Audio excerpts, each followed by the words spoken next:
Sarah a toujours ressenti de l'anxiété dans sa famille. Sa mère, éternellement anxieuse pour le travail, la santé, les finances, avait créé un environnement de stress permanent. Comme tous les enfants, Sarah absorbait tout. Et cette anxiété s'est ancrée en elle.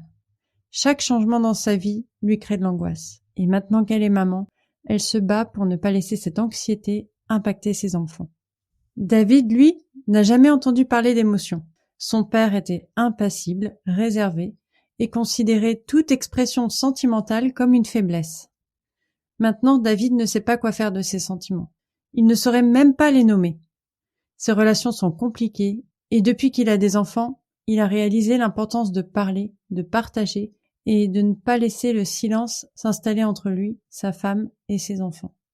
Mina a été élevée au milieu des éclats de voix. Les disputes de ses parents étaient courantes, violentes, comme des monstres cachés sous le lit. Depuis qu'elle est adulte, elle oscille entre l'évitement et les réactions extrêmes et enchaîne les relations tumultueuses. Depuis qu'elle est maman, elle voit avec douleur son petit garçon commencer à se replier sur lui-même. Tu as déjà pensé à quel point les histoires de tes parents, ou les tiennes, pourraient se retrouver dans ta vie et même celle de tes enfants ? Dans l'épisode d'aujourd'hui, on va parler de la façon dont les émotions et les épreuves que nos parents ont traversées ne s'arrêtent pas avec eux, mais continuent d'avoir un écho chez toi et chez tes enfants. On va parler un peu de ces liens invisibles qui relient les générations, comprendre comment nos propres comportements peuvent agir comme des miroirs et comment, sans même le savoir, nous pourrions passer certains de ces bagages à nos enfants. Ce n'est pas juste de la psychologie, c'est notre vie, notre histoire. Coucou, c'est Erika. Dans ce podcast, je t'invite dans un espace où on parle de liberté, mais pas n'importe laquelle. Je te parlerai pas de liberté financière ou géographique, mais de celle qui te permet de te libérer de tes peurs, du regard des autres et surtout de ton propre regard sur toi-même. C'est une odyssée intérieure vers la connaissance de soi et une meilleure gestion des émotions. Après avoir vécu un bouleversement majeur, j'ai réalisé combien nos émotions, nos petits et grands traumas façonnent notre estime de soi. Alors je me suis tournée vers le coaching et la thérapie brève pour apporter l'aide nécessaire, efficace et complète qu'on ne trouve pas toujours dans ces cas-là. Alors je te souhaite la bienvenue dans ce podcast et c'est parti pour l'épisode.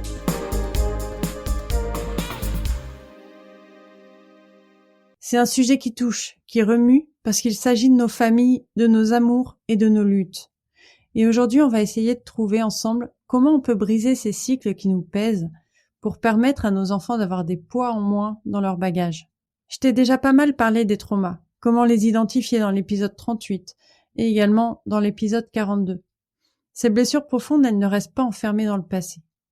Elles se transmettent souvent sans qu'on le veuille à nos enfants, que ce soit par notre ADN ou à travers nos émotions et nos comportements. Nos bagages émotionnels se passent de génération en génération. La manière dont tu gères ta tristesse, ta joie, ta colère, tout ça, tes enfants le voient, le ressentent. Et souvent, même sans s'en rendre compte, ils commencent à faire pareil. On sait que les enfants apprennent de ce qu'ils voient. Alors si on vit avec de l'anxiété, de la dépression ou n'importe quelle émotion lourde sans la guérir, nos petits le captent. Ils apprennent à répondre à leurs propres émotions de la même manière. Et ça, c'est ce qu'on appelle la modélisation comportementale.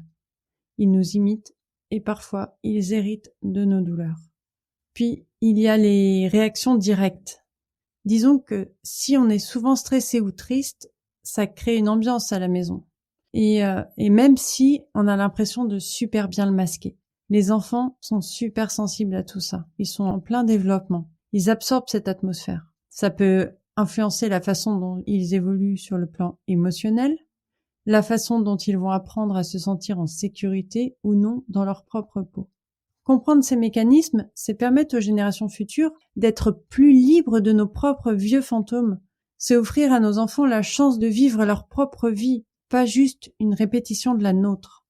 Quand on parle des répercussions des émotions non résolues des parents sur leurs enfants, les signaux peuvent souvent être subtils et pas toujours évidents. Et c'est important pour nous, en tant que parents, d'apprendre à reconnaître ces indices discrets souvent pour mieux comprendre et aider nos enfants. Parce que les enfants savent pas toujours exprimer avec des mots ce qu'ils ressentent, surtout les plus jeunes. Ils vont plutôt montrer ce qu'ils ressentent à travers leur comportement, leurs jeux et même leurs rêves aussi.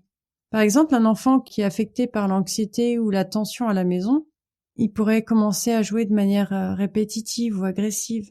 Et ces changements dans le jeu, ils peuvent indiquer une tentative de traiter des sentiments qu'ils ne comprennent pas ou qu'ils n'arrivent pas à verbaliser.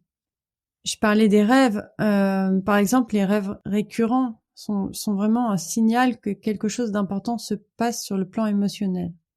Les enfants, ils peuvent rêver de thèmes ou de situations qui reflètent leurs inquiétudes ou leurs peurs. Et c'est important de faire attention à ces rêves, de discuter en douceur avec l'enfant de ce qu'il ressent, peut-être comment il interprète ce rêve, ou en tout cas à quoi ça peut être lié. C'est pas toujours facile parce que les rêves, c'est quand même, ça va pas nous dire il y a ce problème-là en le décrivant comme quelque chose de concret ou de facilement déchiffrable. Les rêves, c'est des images, c'est des indices en fait, mais de savoir déjà ce qu'il ressent pendant ce rêve. Qu'est-ce qu'il a ressenti? Qu'est-ce que veut dire telle chose pour lui, par exemple, peut-être? Enfin, voilà, il y a différentes façons de le faire. C'est pas mon expertise, mais en discutant avec l'enfant de ses rêves, en essayant de comprendre un peu le contexte dans lequel il se situe, on peut avoir des pistes quand même pour comprendre qu'il y a quelque chose qui va pas. Et quand on cherche comme ça à comprendre les impacts émotionnels, transgénérationnels, il faut vraiment comprendre que les enfants, ils peuvent montrer des signes subtils quand ils sont affectés par des émotions qui sont pas résolues par leurs parents. Et ça peut passer inaperçu parce que, comme je le disais, ils sont pas toujours évidents, ils sont pas toujours liés à des comportements particuliers. Mais par exemple, on va parler du jeu, le jeu qui est vraiment une fenêtre sur l'état émotionnel de l'enfant. Si un enfant qui jouait habituellement de manière, je sais pas, ouverte, imaginative, commence soudain à jouer de manière répétitive ou agressive, ça peut indiquer qu'il ressent du stress ou de l'anxiété. Ces changements peuvent être une réaction à l'ambiance à la maison ou à des tensions qu'il ne sait pas gérer autrement. Il y a aussi les expressions faciales, les expressions du visage, qui peuvent donner des indices sur l'état intérieur de l'enfant. Un enfant qui va être habituellement expressif et qui devient soudain impassible ou qui a l'air triste ou inquiet, ça peut signaler aussi une détresse émotionnelle. Alors pour se rendre compte de tout ça, pour prendre conscience de tout ça, bien sûr, il faut être attentif. Il faut être attentif et sensible aux changements dans le comportement de l'enfant. Et en tant que parent, c'est important de le faire parce que ça peut être les premiers signes qui nous alertent que l'enfant absorbe ou qu'il réagit à des problèmes émotionnels qui sont pas résolus, pas exprimés dans son environnement familial. Quand on pense à l'impact des émotions et des traumas des parents sur les enfants, il faut prendre conscience que ça peut toucher l'identité personnelle des jeunes, des enfants. Les façons dont les parents gèrent leurs émotions, les difficultés auxquelles ils font face et la manière dont ils interagissent entre eux ou avec leurs enfants, ça peut vraiment influencer la perception que ces enfants ont d'eux-mêmes. Parce que les enfants, ils absorbent non seulement nos comportements, mais aussi les jugements qu'on se porte à soi et qu'on leur porte. Par exemple, s'il y a un parent qui a du mal avec sa propre estime de soi, qui se critique à longueur de temps, l'enfant, il va voir ses comportements comme normaux. Il va les intégrer dans son process, dans son comportement, dans sa façon de faire. Ils vont se juger, ils vont s'auto-juger de manière sévère, ils vont douter de leurs capacités, ils vont peut-être croire aussi qu'ils doivent atteindre la perfection pour être aimés ou pour être valorisés.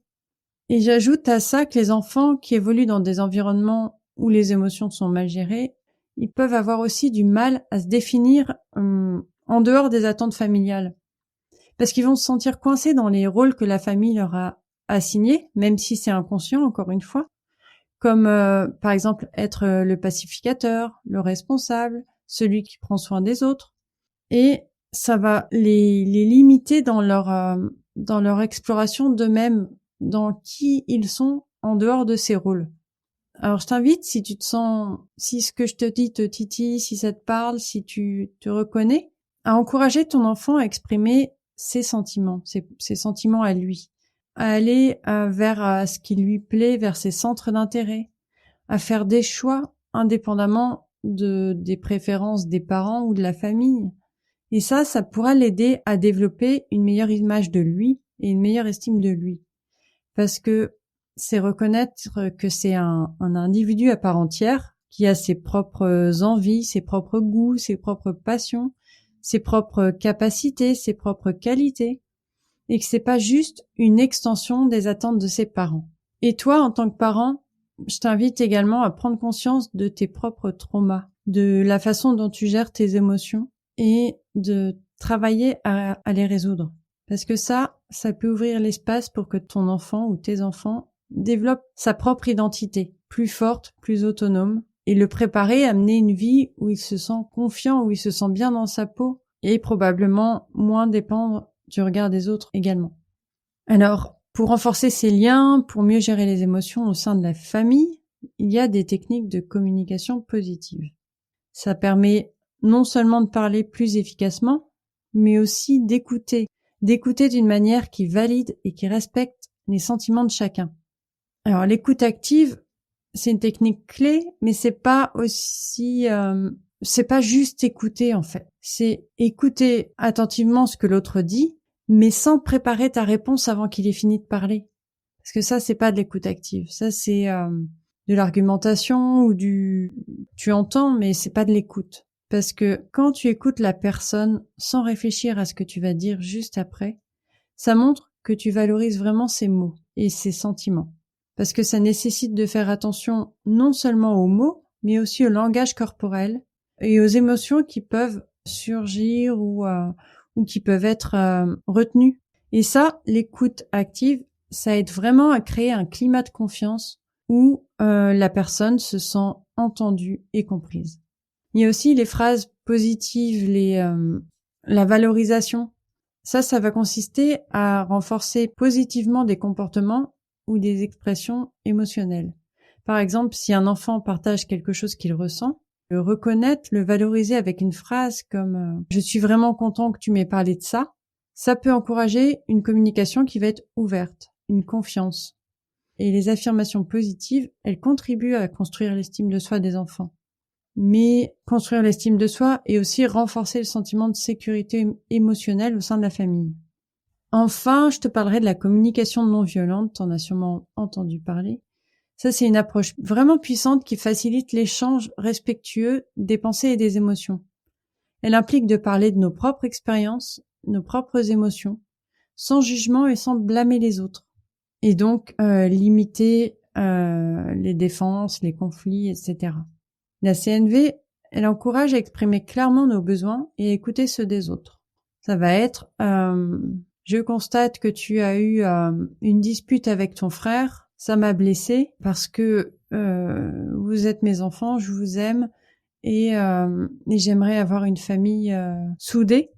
J'aimerais que vous résolviez vos différends autrement, en discutant. Enfin voilà, précisez ce que vous voudriez et comment il pourrait s'y prendre. Parce que dire ce que vous ne voulez pas, c'est bien, mais il faut leur dire ce qu'on aimerait. Est-ce que tu peux, la prochaine fois, faire ceci ou agir comme cela? Et même si j'entends parfois que c'est de la manipulation, c'est pas du tout le cas en fait. C'est juste dire, il y a un fait, c'est ceci, un fait objectif, un fait qu'on ne peut nier. Voilà ce que ça me provoque comme émotion, ce que j'aimerais et pourquoi j'aimerais, parce que qu'est-ce qui est important pour moi dedans et comment tu peux le faire pour que tout le monde soit content au final, que l'ambiance soit meilleure, qu'il y ait une plus belle harmonie dans la famille en fait. Voilà, ça ce sont des petites techniques qui, appliquées au quotidien, peuvent transformer la dynamique familiale en faisant tout simplement du foyer un lieu où chacun se sent valorisé et soutenu. Et ça permet à tous les membres de la famille, c'est pas forcément pour les parents vers les enfants, mais aussi inversement, d'exprimer leurs émotions, d'être eux-mêmes, de partager ce qui est fondamental pour le bien-être émotionnel et l'épanouissement de chacun. Et il y a des moyens pour nous, en tant que parents, de travailler sur nos peurs, sur nos poids émotionnels, pour éviter de les transmettre à nos enfants. Il y a tellement de méthodes, il y a la thérapie, le clean, d'autres thérapies brèves, le coaching émotionnel, la sophro, l'hypnose. Et dans mon approche, on va directement à la source pour transformer les émotions et les comportements hérités. C'est ce que je propose avec le clean, qui lui permet de libérer les empreintes émotionnelles, et le programme équilibre émotionnel, qui est un accompagnement en 6 séances qui est conçu pour t'aider à mieux gérer tes émotions à développer plus globalement ton intelligence émotionnelle et à trouver un équilibre plus durable. Il te permettra de comprendre ce qui se passe en toi, de mettre en place des approches et des techniques pratiques pour faire face à tes émotions plus sereinement. L'objectif étant d'apporter un équilibre émotionnel durable qui bénéficiera à la fois à ta vie personnelle et à celle de ta famille. Parce que c'est pas juste une question de se sentir mieux, c'est question de briser un schéma, de changer une histoire, de donner à tes enfants ou à ceux qui viendront après toi ou à ceux qui sont autour de toi une nouvelle façon de vivre, plus libre et plus consciente.